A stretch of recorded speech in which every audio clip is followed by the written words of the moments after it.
Lidi se mě často ptají, jestli je legální nahrávat si, popřípadě zveřejňovat zaměstnance ve veřejné sféře, hlavně řidiče, policajty nebo jiný.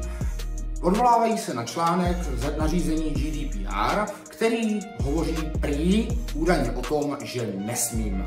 My si ale řekneme, kde je pravda. Podle článku 85 nařízení Evropské unie o GDPR existuje takzvaná novinářská výjimka. Ta zajišťuje rovnováhu mezi ochranou osobních údajů a svobodou projevu a právem na informace. V praxi to znamená, že pokud někdo nahrává a následně zveřejňuje záznamy pro účely žurnalistické nebo pro účely veřejné informovanosti, vztahují se na něj výjimky z některých opatření GDPR. V České republice je to jasně uvedeno v zákoně číslo 110 z roku 2019 o zpracování osobních údajů.